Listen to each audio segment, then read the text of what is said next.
Babbogga abo bagenda okuva mu nsi zaabwe okujja mu nsi zino endala nga bamaze initiatinga emyoyo gyabwe nga initiatinze mu Marine Kingdom era batrapinga emyoyo ate okusingira ddala bakozesa bakazi. Kyova olaba bettanira nnyo abawala Abannayuganda olw'okuba abawala Abannayuganda be bangungu. Ekyo bakikola batya? Bagenda ne bamira amalagala ag'amaanyi g'ekisajja kati wakufuna mu kunyumirwa okwo gw'oba otendo n'alina amaanyi mu kunyumirwa okwo obeeko n'ebigambo by'oyogera mu kaseera ako. Kati mu kaseera ako ebyo ebigambo by'oyogera ng'aku initiatinga. Wamala oku initiatinga ng'omwoyo g'atandika okugukozesa ekintu kyonna ky'aba ayagadde. Omwoyo gwo ng'aguwongayo eri mu Marine Kingdom. Gw'ogenda kulaba olwalirira ebintu by'otategera ofiirwa omulimu tokyetegera yeeye enfa ebadde ekyasinze okuyitirira mu bawala Abannayuganda wano mu ddungu. Babboggo mu bagende mpola. Ensi yaabwe yakuguka mu spirituality nga bwe mubalaba nti no bali waggulu nnyo mu buli kimu baakuguka mu malogofa Abannayuganda kye tutamanyi level gye tutannatuuka nako ate kirabika tetulituuka nayo. Ate si muwala si musajja ne wooba olina bboggo gw'okola naye nga muwala mwegendereze tomuwolanga ssente. Abawala bo kye bakozesa beewola ssente aba anoonya point of contact. Kati ezo ssente ziba zivudde mu kibatu kyo asobola okukola destiny swap.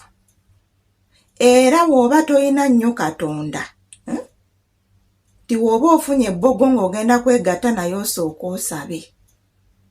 Bboggo tateeka ssente ze waatajja kufuna. Bakimanyi nti ffe abawala abamu East Africa tetumanyi nnyo bintu by'amalogo. Kyova olaba batwettanira. Mwe mulowooza lwaki mu nationalities zonna abawala Abannayuganda be babadde bakyasinze okufa mu ngeri etategeerekeka? Lwaki si basajja Bannayuganda? Lwaki si bawala Bakamerun oba Abanaggana oba nti ki? Ababboggo mu bagende mpola. Ssente zaabwe bazikola mu kutrapping emyoyo. Ensi zaabwe bakozesa abakazi for blood money rituals. Tebakozesa basajja, bakozesa bakazi. Muno mu Dubai mazeemu emyaka 12. Buli kyenjogera nkiinako obukakafu. Buli kyenjogera nali nkirabyeko. Buli kyenjogera nali nkiyiseemu. Mukama Katonda yazza bibye. Ate we nabadde njogera ku bboggo nabadde ntegeeza ensi eje. Ensi emu yokka bweti mwenna mugimanyi. Sigamba nti ensi yonna zonna ez'omu West aa. Babboggo nabadde ntegeeza ensi eje saagala nnyo kwogera gundi ensi yaabwe waneeno. Kaakati obujulizi buubuno ku babboggo. Babboggo mu nsi yaabwe bayina guruupu bagiyita cultism. Eyo guruupu eri mu bika 12. N'ensi ne gavumenti kennyini eyo guruupu yagiremerera. Eyo guruupu batandika okutendeka abavubuka ddala nga bakyali mu university. N'ekigendererwa ekyokufuula ensi y'ababboggo ekitebe ekikulu ekya darkness. Ekitebe ekikulu ekya darkness mu Africa. Era abo abavubuka bwe bamala okubatendeka nga bafuuka agents of darkness. Era ekyo ekibiina kigenda ne bawongayo emyoyo gy'abo abavubuka ne babasuubiza ebintu bingi okuli ssente, obulamu obulungi, okuli okuzza emisango nga tebakwatibwa. Kyova olaba awabeera bboggo awabeera babboggo abangi wabeerawo okuzza emisango. Era we babeera abangi wabaawo okulwana, wabaawo entalo, wabaawo okwonoona. Bwe batyo bwe babatendeka. Era kati bo tebatuula mu nsi zaabwe. Kyova olaba buli nsi w'olaga omuddugavu gw'osooka okukubako amaaso abeera bboggo. Reason being they are agents of darkness. Bali ku mission. Kati ebyo ebibiina biri 12. Buli kibiina kirina sayini yakyo, buli kibiina kirina kala yakyo. Owulidde? Ate era mwegendereza amakanisa g'ababboggo. n'amakanisa g'ababoggo ba pastors abasinga nabo ba agents b'ekibiina ekyo. Ate bakizuula nti nno awantu awakyasinze okuba n'emyoyo egiri innocent, the greatest target church makanisa. Naye mmwe gw'ogenda mu kanisa ne bakulagula ng'ogamba nti musajja wa Katonda. Ennaku zino abantu bakozesa marine spirits okulagula. Woba ogenze mu ssabo, omusawo omuganda tasobola kulagula, asobola. Mubeere beegendereza, mulekeraawo okuwakana. Ngenda kubateera wano ekigambo cult groups, oteekeko erinnya ly'ababoggo, mugende ku YouTube, musaakinge videos gye ziri eziwera, eziwa evidence ku group zino eziri mu baboggo. Tojja kuddamu kuwakana, tojja kuddamu kwesembereza baboggo.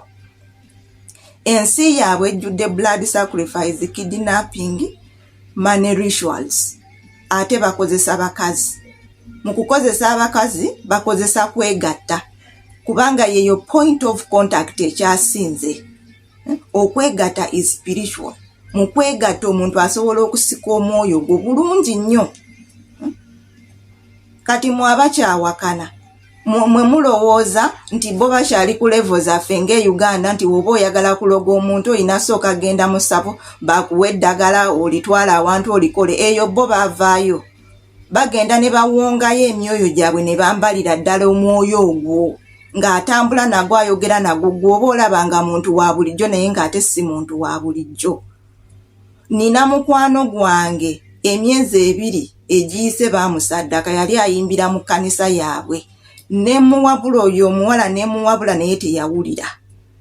Ng'olaba mulemeddeko ng'oludde okugenda ewamwe togenda. Omuwala we yadda e Uganda, taata we n'amupiikinga ku airport. N'asula ewa kitaawo olunaku lumu, n'alinnya bbaasi agenda alabe ku nnyina mu kyalo. Bbaasi yakwata omuliro. Abali e Uganda ku gataliiko nfuufu, oyo omuwala mwamulaba. Yali mukwano gwange ng'ayimbira mu kyaki zaabwe. Ate mwe no mukyawuza bano abawala be tuzze tulaba ku gundi ku internet nga bafudde mu ngeri etategereka. Waliwo bangi nnyo abagenze e Uganda ne batadda. Waliwo bangi be tutalaba ku internet. Waliwo bangi be tutalaba ku internet. Kyembabuulira kye kituufu. Gwali mu kumpakanya tolina kye waalabye, oba siwo ng'okyali mupya mu Dubai tolina kye waalabye. Mbabuulidde. Mwe mulowooza lwaki buli nsi kati ebabaaninga, buli nsi kati ebagobaganya, ne wano wennyini babataddeko bbaani. Ndowooza mu myaka ng'esatu egijja maaso tewali bboga ajja okubeera ng'akyayinza okuyingira wano oba okubeera wano. Mwe mulowooza lwaki? Ekigambo ngenda kukiteekawo wano, cult groups. Oteekewo erinnya ly'ababoggo mu Luzungu, ogende ku YouTube olabe. Woonoova ku YouTube tojja kuddamu kuwakana.